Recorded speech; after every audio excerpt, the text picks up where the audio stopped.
Assalamu alaikum guys, welcome to the new lecture. Hope you all are doing well. Today we will discuss about endocrine nursing year 2 semester 4 care of patient with parathyroid disorder. So our objectives are describe treatment modalities of patient with parathyroid disorder, utilize nursing process in provision of care to patient with disorder of parathyroid gland. Manage of patient with parathyroid disorder. The parathyroid gland normally 4।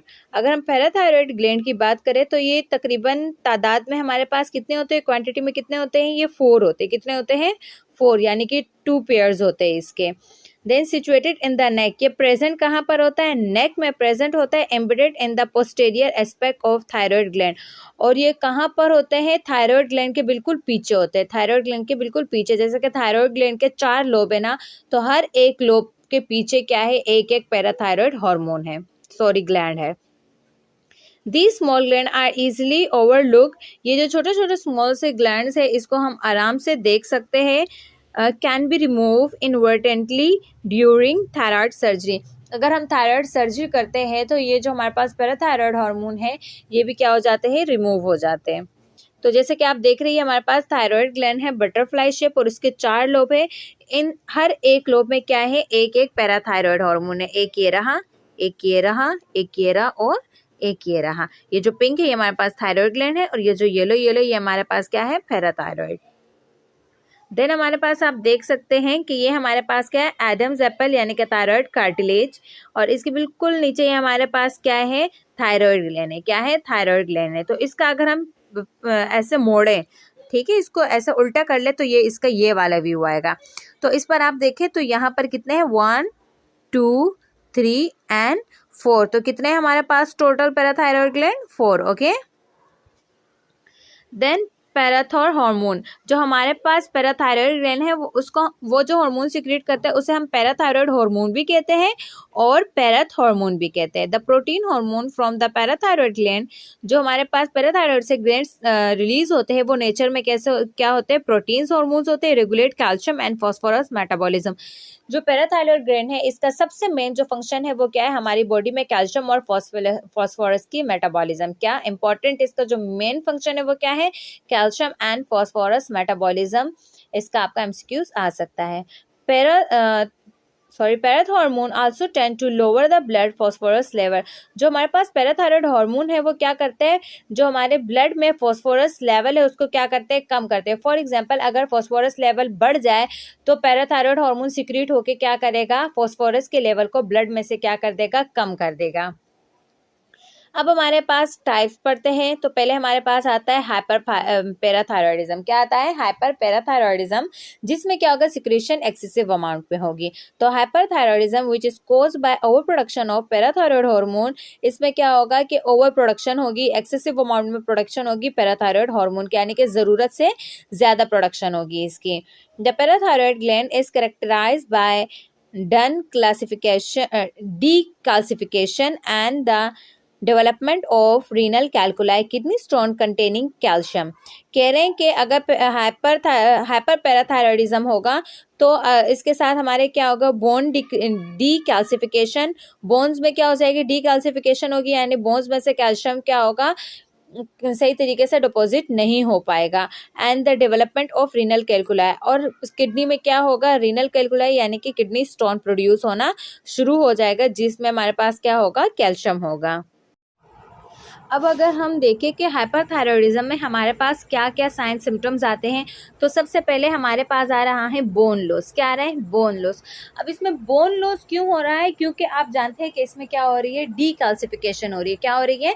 Decalcification हो रही है, यानी कि bones weak हो रहे हैं और bones को सही तरीके से कैल्शियम प्रोड्यूस, मतलब जो पैराथायरॉयड है वो अगर कैल्शियम सही तरीके से मेटाबोलाइज नहीं करेगा तो वो बोन्स तक सही तरीके से नहीं पहुंच पाएगा, जिसकी वजह से कैल्शियम की कमी की वजह से जो बोन्स है वो क्या हो जाते हैं? उसकी स्ट्रेंथ वीक हो जाती है। देन हमारे पास आता है साइकेट्रिक डिस्टर्बेंस। क्या आता है? Psychiatric disturbance. जैसे कि हम जानते हैं कि जो हमारे पास नेफ्रॉन है, ठीक है, उसमें जैसे हमारे पास कैल्शियम पोटेशियम आयन के एक्सचेंज होता है, तो अगर कैल्शियम का मेटाबॉलिज्म सही तरीके से नहीं हो पाएगा तो देन वो किस पे इफेक्ट करेगा, साइकेट्रिक डिस्टर्बेंस पे। देन हमारे पास आता है किडनी डिजीज। किडनी डिजीज इस तरीके से आता है कि किडनी में हमारे पास स्टोन बन जाता है। क्या हो जाता है, स्टोन प्रोड्यूस हो जाता है, जिसको हम कैल्शियम कैल्कुलाई भी कहते हैं। क्या कहते हैं, कैल्शियम कैल्कुलाई। देन हमारे पास आता है एब्डोमिनल सिम्टम्स। एब्डोमिनल सिम्टम्स में जैसे कि डायरिया, वोमिटिंग या फिर कॉन्स्टिपेशन वगैरह हो सकता है। क्लिनिकल मैनिफेस्टेशन मेनली हमारे पास क्या होती है, एपेथी। क्या है, एपेथी। तो एपेथी का मतलब है हमारे पास lack of feeling, emotion, interest और कंसर्न अबाउट समथिंग। मतलब किसी भी चीज़ के बारे में आपकी फीलिंग, इमोशन, इंटरेस्ट और कंसर्न आप बिल्कुल खो देते हैं, तो एपेथी हो जाता है। और एपेथी क्यों होता है, क्योंकि आप जो पेशेंट पैराथायरॉयड, हाइपर पैराथायरॉयडिज्म जिस पेशेंट को होता है, तो उसमें हमारे पास साइकेट्रिक डिस्टर्बेंस होती है, जिसका हमारे पास क्या होता है, एपेथी। उसके अलावा फटीग होगा क्योंकि कैल्शियम की कमी होगी, मसल्स वीकनेस होगी क्योंकि मसल्स को भी किस चीज़ की ज़रूरत होती है, कैल्शियम मेटाबॉलिज्म की ज़रूरत होती है। नोजिया, वोमिटिंग, जैसे मैंने कहा कि एब्डोमिनल डिस्टर्बेंस होगा, कॉन्स्टिपेशन, हाइपरटेंशन, बीपी हाई रहेगा, एंड कार्डियक डिसरिथमिया, यानी कि जो कार्डियक का रिदम है वो सही तरीके से नहीं होगा। में अगर all are attributable to the increase concentration of calcium in the blood. और इससे क्या होगा कि जो कैल्शियम का लेवल है वो ब्लड में ज़्यादा हो जाएगा, क्योंकि कैल्शियम सही तरीके से मेटाबोलाइज नहीं हो पा रहा, तो वो ब्लड में रहेगा और वो ना ही बोन में डिपॉजिट होगा, और इस तरीके से वो किडनी से होते हुए जाएगा, तो किडनी में भी क्या होगा, स्टोन प्रोड्यूस करेगा, ब्रेन पे भी जाके इफेक्ट करेगा और बोन्स पे भी इफेक्ट करेगा। साइकोलॉजिकल मैनिफेस्टेशन में वेरी फ्रॉम इरिटेबिलिटी। इसमें क्या हो सकता है, अगर हम साइकोलॉजिकल की बात करें तो जैसे मैंने पहले आपको बताया, एपेथी हो सकता है, इरिटेबिलिटी हो सकती है। इरिटेबिलिटी के साथ साथ न्यूरोसिस एंड साइकोसिस हो सकता है, caused by the direct effect of calcium on the brain and nervous system। और ये क्यों होता है, क्योंकि कैल्शियम का डायरेक्ट इफेक्ट ब्रेन और नर्वस सिस्टम पर होता है। फिर असेसमेंट एंड डायग्नोस्टिक फाइंडिंग हम कैसे करते हैं। Primary hyperparathyroidism is diagnosed by a persistent elevation of serum calcium level and elevated level of parathormone। सबसे पहले जो अगर प्राइमरी हाइपर पैराथायरॉयडिज्म की बात करें तो हम सीरम में कैल्शियम लेवल चेक करेंगे। अगर कैल्शियम लेवल बहुत ज़्यादा बढ़ा हुआ आ रहा है तो इसका मतलब कि हाइपर पैराथायरॉयडिज्म हो रहा है। और उसके अलावा हम पैराथायरॉयड हार्मोन के लेवल को भी चेक करेंगे, एवेलुएट करेंगे। And evaluate serum calcium level alone is the non specific finding. अगर हम सिर्फ कैल्शियम पे ही ध्यान दें कि कैल्शियम बढ़ रहा है या कम हो रहा है, तो वो कोई स्पेसिफिक फाइंडिंग नहीं है, बिकॉज सीरम लेवल में भी अल्टर्ड बाय डाइट। क्या पता कि आपको लग रहा हो कि कैल्शियम लेवल कम है या ज़्यादा है, वो इसलिए भी हो सकता है कि आप डाइट सही तरीके से ना ले पा रहे हो, या मेडिकेशन ले रहे हो, या कोई रीनल और बोन चेंजेस हो रही हैं। तो इसलिए हम सिर्फ कैल्शियम पे ध्यान नहीं देते, कैल्शियम के साथ साथ हम पैराथायरॉयड हार्मोन पे भी ध्यान देते। बोन चेंज में भी डिटेक्टेड ऑन एक्सरे और bone scan in advance disease. और अगर हम बात करें कि बोन चेंजेस के बारे में कैसे पता लगे, जैसे कि बोन्स वीक हो जाती है तो वो हमें एक्सरे से पता लगेगा, और उसके अलावा बोन स्कैन के पता हमें लगेगा। Then ultrasound, MRI, thallium scan and fine needle biopsy have been used to evaluate the function of parathyroid and to localize parathyroid cysts, adenoma and hyperplasia। हम अल्ट्रासाउंड करते हैं, MRI करते हैं, थीलियम स्कैन करते हैं, फाइन निडल बायोप्सी करते हैं, ताकि हमें सही तरीके से पता लग सके कि जो पैराथायरॉयड ग्लैंड है वो सही तरीके से फंक्शन परफॉर्म कर भी रहा है या नहीं कर पा रहा, वो कहाँ, मतलब उसके अलावा पैराथायरॉयड जो हमारे पास ग्लैंड है वहाँ पर कोई सिस्ट नहीं आ गया, या कोई एडिनोमास तो प्रोड्यूस नहीं हुए, या फिर हाइपरप्लेजिया तो नहीं हो गया। सिस्ट यानी कि जैसे हमारे पास एक्स्ट्रा ग्रोथ हो गई, एडिनोमास वगैरह, ठीक है।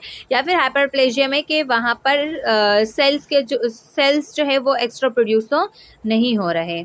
देन इस तरीके से आप देख रहे हैं कि ये पैराथायरॉयड हार्मोन का जिस तरीके से वो डायग्नोस्टिक टेस्ट वगैरह कर रहे हैं कि किस तरीके से हम चेक कर सकते हैं। देन कॉम्प्लिकेशन क्या आ सकते हैं, हाइपर कैल्सिमिक क्राइसिस हो सकते हैं, क्योंकि ब्लड लेवल में क्या हो रहा है, कैल्शियम लेवल बढ़ रहा है। The patient in acute hypercalcemic crisis require close monitoring for life threatening complication and prompt treatment to reduce serum calcium level. कह रहे कि जो हाइपर कैल्शियम क्राइसिस है, जाहिर सी बात है, जैसे मैंने अभी आपको बताया कि साइकेट्रिक जो हमारे पास इसमें डिस्टर्बेंस आ जाती है, एब्डोमिनल डिस्टर्बेंस आ जाती है, बोन्स वीकनेस आ जाती है, किडनी डिसऑर्डर आ सकते हैं, तो इसलिए ये लाइफ थ्रेटनिंग होती है, इसलिए बहुत ज़्यादा कॉम्प्लिकेशन होती है। और इन कॉम्प्लिकेशन से प्रिवेंट होने के लिए हम क्या करते हैं कि बहुत ही ध्यान से और रेगुलरली हम कैल्शियम लेवल को मेंटेन करते हैं, रिड्यूस करते हैं, क्योंकि इसमें हमारे पास क्या होता है कि जो कैल्शियम लेवल है वो बढ़ जाता है ब्लड में। तो हमारा मेन फोकस होता है कि ब्लड में जो कैल्शियम का लेवल है उसे क्या किया जाए, रिड्यूस किया जाए। मेडिकल मैनेजमेंट क्या करेंगे, the recommended treatment of primary hyperparathyroidism is the surgical removal of abnormal parathyroid tissues. ज़्यादातर अगर हम सर्जरी की बात करें तो हमारे पास पैराथायरॉयड हार्मोन के जो टिश्यूज़ है जो कि एबनॉर्मली वर्क कर रहे हैं उसको हम क्या कर देंगे, रिमूव कर देंगे, या फिर इसको हम हार्मोनल थेरेपी भी दे सकते हैं, जैसे कि सिंथेटिक पैराथायरॉयड हार्मोन भी हम रिप्लेस करा सकते हैं। ये आप देख रहे हैं कि यहाँ पे क्या हो रहा है, पैराथायरॉयड और जो ग्लैंड्स है हमारे पास उसकी सर्जरी हो रही है कि वहाँ पे कोई एक्स्ट्रा ग्रोथ वगैरह हो तो उसको किस तरीके से रिमूव करना है। अब हम डाइट और मेडिकेशन से किस तरीके से इसको कंट्रोल कर सकते हैं। इफ़ द पेशेंट हैज़ अ को एग्जिस्टिंग पेप्टिक अल्सर, कभी कभार क्या हो जाता है कि पेप्टिक अल्सर हो जाता है, prescribe antacid and protein feeding are necessary, तो फिर हम क्या करते हैं कि इसके साथ एंटासिड भी देते हैं और साथ में प्रोटीन भी देते हैं कि आप प्रोटीन भी साथ में लेते रहें। Because anorexia is a common effort are made to improve the appetite. इन पेशेंट में क्या होता है, एनोरेक्सिया हो जाता है, तो इसलिए हम इनके एपेटाइट को इम्प्रूव करते हैं। तो उन्हें juice, stool softener and physical activity, हम इनको जूसेस वगैरह देते हैं, स्टूल सॉफ्टनर देते हैं ताकि कॉन्स्टिपेशन से प्रिवेंट हो सके, फिजिकल एक्टिविटी कराते रहते हैं, along with increase fluid intake इनका हम बढ़ा देते हैं, हेल्प टू ऑफसेट कॉन्स्टिपेशन, ताकि कॉन्स्टिपेशन ना हो which is commonly post operatively. ज़्यादातर ये होता है कि जब हम हाइपर पैराथायरॉयडिज्म में अगर पैराथायरॉयड ग्लैंड के जो एबनॉर्मल टिश्यूज है अगर उसको हम रिमूव कर ले तो पोस्ट ऑपरेटिवली हमारे पास क्या हो जाता है, कॉन्स्टिपेशन हो जाती है। तो उस कॉन्स्टिपेशन को प्रिवेंट करने के लिए हम क्या कर देते हैं, स्टूल सॉफ्टनर देते हैं, फिजिकल एक्टिविटी देते हैं, जूस देते हैं और फ्लूइड इनटेक उनका क्या कर देते हैं, इंक्रीज कर देते हैं। उसके अलावा हम हाइड्रेशन थेरेपी करते हैं, जैसे अभी मैंने बताया कि उनको हम फ्लूइड इनटेक ज़्यादा कर देते हैं, because kidney involvement is possible, क्योंकि इसमें किडनी की इन्वॉल्वमेंट हो सकती है। बिकॉज किडनी में क्या हो सकता है, कैल्शियम कैल्कुलाई हो सकता है। Patient with hyperparathyroidism are at risk for renal calculi, क्योंकि इसमें रीनल कैल्कुलाई होते हैं, ज़्यादातर जो कैल्शियम, बहुत ज़्यादा कैल्शियम वहाँ पर एक्यूमुलेट हो जाता है और वो मिलकर क्या बनाता है, कैल्कुलाई बनाता है। तो इस तरीके के जो किडनी है इसकी इन्वॉल्वमेंट हो सकती है, इसलिए हमने ज़्यादा से ज़्यादा पानी का इस्तेमाल करना है। Therefore, a fluid intake of 2000 ml or more is encouraged to help prevent calculus formation. इसलिए हम 2000 ml यानी 2000 ml या फिर इससे भी ज़्यादा हम फ्लूइड इनटेक उनको प्रिस्क्राइब करते हैं ताकि जो हमारे पास कैलकुलाई है उसकी फॉर्मेशन ना हो सके। नर्सिंग मैनेजमेंट इसके हमारे पास है, precaution about dehydration, immobility and diet are particularly important in the patient awaiting and recovering from parathyroidectomy. अगर पेशेंट या तो पैराथायरॉयडेक्टमी हो गई है पेशेंट की या फिर होने जा रही है तो हम उसको क्या करेंगे, डिहाइड्रेशन नहीं होने देंगे, उनको हाइड्रेट रखेंगे, इनको इमोबिलिटी नहीं होने देंगे, उनको फिजिकल एक्टिविटी कराएंगे और क्या करेंगे, डाइट का अच्छे से ख्याल रखेंगे। ये चीज़ें बहुत ज़्यादा ज़रूरी है। The nurse remind the patient and family about the importance of follow up to ensure return of serum calcium level to normal। और हम जो नर्स है वो रिमाइंड कराएगी पेशेंट और पेशेंट की फैमिली को कि जो फॉलो अप है उनका, जो नेक्स्ट उनका चेकअप है उसके लिए वो जो है ना लाजमी आए, इंश्योर करे कि वो टाइम पर अपनी अपॉइंटमेंट जो उन्होंने ली है उस पर टाइम पर आए और ताकि हम उसकी जो कैल्शियम लेवल उसको नॉर्मल कर सकें। अब हमारे पास नेक्स्ट जो टाइप आ रही है वो है हाइपोपैराथायरॉयडिज्म। हाइपोपैराथायरॉयडिज्म में क्या होगा कि जो प्रोडक्शन है वो कम हो जाएगी, प्रोडक्शन क्या हो जाएगी, कम हो जाएगी। The most common cause of hypoparathyroidism is inadequate secretion of parathyroid hormone after interruption of the blood supply और surgical removal of parathyroid gland tissue during thyroidectomy, parathyroidectomy और रेडिकल नेक डायसेक्शन। कह रहे कि इसकी ज़्यादातर जो कॉमन वजह है वो ये होती है कि जो पैराथायरॉयड हार्मोन है वो सही तरीके से प्रोड्यूस नहीं हो पाता। अब किस वजह से, या तो वहाँ पर ब्लड सप्लाई नहीं होती, या तो सर्जिकल रिमूवल ऑफ पैराथायरॉयड, या तो अगर पैराथायरॉयड हार्मोन के जो प्रोड्यूस कर रहे हैं यानी कि पैराथायरॉयड ग्लैंड जो है उसके टिश्यूज़ को अगर हम रिमूव कर ले, या फिर जैसे कि थायरॉयडेक्टमी हो जाए या पैराथायरॉयडेक्टमी सर्जरीज हो जाए, या फिर अगर रेडिकल नेक डाइसेक्शन हो जाए, ठीक है, तो उसमें क्या होता है कि पैराथायरॉयड हार्मोन पे इफेक्ट होता है जिसकी वजह से वो सही तरीके से हार्मोन्स प्रोड्यूस नहीं कर पाता और उससे क्या हो जाता है, हाइपोपैराथायरॉयडिज्म हो सकता है। क्लिनिकल मैनिफेस्टेशन इसके हाइपोकैल्सीमिया अगर हाइपर की बात करें तो क्या हो रहा था, ब्लड लेवल में कैल्शियम बढ़ रहा था, ये बिल्कुल उसका अपोजिट होगा। इसमें क्या होगा, कैल्शियम लेवल ब्लड में कम होगा, टेटनी होगी, stiffness in the hand and feet, जैसे हाथ और पैरों में अकड़पन सा आ जाएगा, ब्रोंकोस्पाज्म होगा, सांस लेने में मुश्किल होगी, डिस्फेजिया, निगलने में मुश्किल होगा, सब खाना खा रहे हो और निगलने में मुश्किल होगा। कार्डियक डिसरिथमिया, इसमें आपको कार्डिक रिथमिया भी हो सकते हैं, यानी कि जो कार्डियक है वो सही तरीके से रिदम ना दे, एबनॉर्मली, या फिर आपको एंजाइटी भी हो सकती है। असेसमेंट एंड डायग्नोस्टिक फाइंडिंग में हम देखेंगे अ पॉजिटिव ट्रोसस साइन और a positive Chvostek sign suggested latent tetany. तो हम लोग ये दो साइंस है जो कि करते हैं। तो सबसे पहले हम देखते हैं Trousseau sign is positive when carpopedal spasm is induced by occluding the blood flow to arm for 3 minutes with a blood pressure cuff। इस हम क्या करते हैं कि ब्लड प्रेशर कफ को लेते हैं और हम उस पर क्या करते हैं, एयर को भर देते हैं, और फिर जब हम उसको रिमूव करते हैं तो कम से कम 3 मिनट लगते हैं उस ब्लड सप्लाई को वापस से सही तरीके से नॉर्मली स्टार्ट होने में। तो मतलब वहाँ पर क्या होता है, स्पाज्म होता है, तो इसको हम क्या कहते हैं, ट्रूसिस साइन कहते हैं। ठीक है, देन हमारे पास जो नेक्स्ट है वो हमारे पास है चॉस्टिक साइन इज पॉजिटिव अगर होगा। तो हमारे पास क्या होगा, जिस तरीके से आप पिक में देख रहे हैं कि इसका ये जो एरिया है हमारे पास, इस पे अगर हम ऐसे जोर से पुश करेंगे तो पुश करने के बाद क्या होगा कि यहाँ पे जो नर्व है वो पुश हो जाएगी, और अगर वो नॉर्मल होगा तो उसके फेस पे इफेक्ट नहीं पड़ेगा। लेकिन अगर उसमें ये साइन होगा तो उससे क्या होगा कि देख रहे हो आप, उसके जो लिप है और मुंह है, इसका एक साइड क्या हो रहा है, इफेक्टेड हो रहा है। और जो दूसरा साइन वैसे आप देख रहे हो कि हाथ क्या हो गया, स्पाज्म हो गया हाथ में, सही तरीके से वो हाथ हिल नहीं पा रहे क्योंकि क्या हो गया, ब्लड सप्लाई उसकी रुक गई है। जैसे कि है when a sharp tapping over the facial nerve, अगर हम फेशियल नर्व को जोर से टैप करें in front of the parotid gland and anterior to the ear, parotid gland के ऊपर और एंटीरियरी एयर के पास को स्पाज्म और twitching of the mouth, nose and eye, जिसकी वजह से माउथ, नोज और आई क्या हो जाते हैं, ट्विच हो जाते हैं, जिस तरीके से आप ये देख रहे हैं। ठीक है, यहाँ पर भी ये कर रहे हैं कि begin by telling the patient to relax his facial muscle.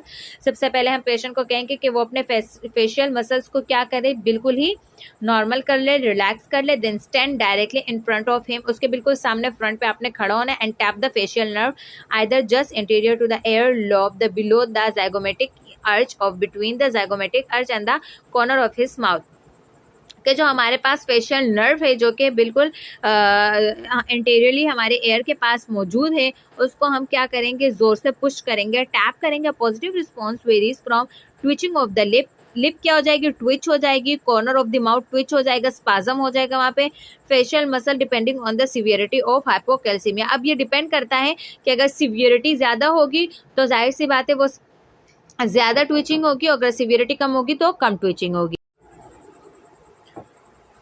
The diagnosis of hypoparathyroidism often is difficult because of the vagus symptoms such as ache and pain. मतलब अगर हम हाइपोपैराथायरॉयडिज्म की अगर क्लिनिकल मैनिफेस्टेशन से अंदाज़ा लगाए तो साइन और सिम्टम्स जो उसके होते हैं वो बहुत वेग होते हैं, मतलब बहुत उसको पहचानना मुश्किल होता है कि इसको क्या हुआ है, क्या मसला है। तो इसलिए जैसे कि उसको या तो एक होता है या पेन वगैरह ज़्यादा होता है, तो इसलिए हम क्या करते हैं, therefore laboratory studies are especially helpful. लेकिन इसलिए जो लेबोरेटरी स्टडी है यानी कि लेबोरेटरी टेस्ट वगैरह है वो बहुत ज़्यादा इम्पॉर्टेंस रखते हैं। इसी के बिहाफ पर हमें पता लगता है कि इनको हाइपोपैराथायरॉयडिज्म है। अगर हमारे पास जैसे कि tetani develop at serum calcium level of 5 to 6 mg per dl, 1.2 to 1.5 mmol per liter और लोअर, कह रहे कि टेटनी भी हो सकती है। टेटनी का मतलब ये होता है कि हमारी बॉडी में इनवॉलेंट्री मसल कॉन्ट्रैक्शन हो जाती है, मतलब हम नहीं चाहते, हम अपनी मर्जी से नहीं करते, बॉडी में मसल्स क्या हो जाते हैं, कॉन्ट्रैक्ट हो जाते हैं, और जिस एरिया में कॉन्ट्रैक्ट होता है वो एरिया क्या हो जाता है, अकड़ जाता है, तो इसको हम कहते हैं टेटनी। तो वो तब होती है या तो अगर 5 से 6 mg पर DL हमारे पास कैल्शियम लेवल हो, या फिर 1.2 to 1.5 mmol पर लीटर अगर होगा, या फिर इससे अगर लोअर होगा तो टेटनी भी हो सकता है। मेडिकल मैनेजमेंट इसकी क्या है, raise the serum calcium level to 9 to 10 mg पर DL, कह रहे हैं कि हमारा काम क्या होता है इसमें कि हम कैल्शियम लेवल को इंक्रीज करें, क्योंकि इसमें हमारे पास कैल्शियम लेवल क्या हो चुका होता है, डिक्रीज हो चुका होता है। तो या तो हम 9 to 10 mg पर DL करें, या फिर 2.2 to 2.5 mmol पर लीटर करें। To eliminate the symptom of hypoparathyroidism and hypocalcemia. अगर हम कैल्शियम लेवल को मेंटेन करेंगे तो हमारे पास जो हाइपोपैराथायरॉयडिज्म या फिर हाइपोकैल्सीमिया के जो साइन और सिम्टम्स है वो भी क्या हो जाएंगे, डिक्रीज हो जाएंगे। When hypocalcaemia and tetany occur after a thyroidectomy, अगर थायराइडेक्टमी के बाद हाइपोकैल्सीमिया हो रहा है या टेटनी हो रही है, the immediate treatment is to administrate calcium gluconate intravenously. अगर फॉर एग्जांपल किसी क्लाइंट का हुआ है थायराइडेक्टमी और उसको टेटनी हो रही है या हाइपोकैल्सीमिया में वो पेशेंट चला गया, तो हमने फौरन से ही उसको कैल्शियम ग्लूकोनेट इंट्रावेनसली क्या करनी है, लगानी है। ये जैसे कि आप हम देख रहे हैं कि हमारे पास एक वायल है जो कि कैल्शियम ग्लूकोनेट की है, ठीक है। देन हमारे पास है parenteral parathormone can be administrate to treat acute hypoparathyroidism with tetani.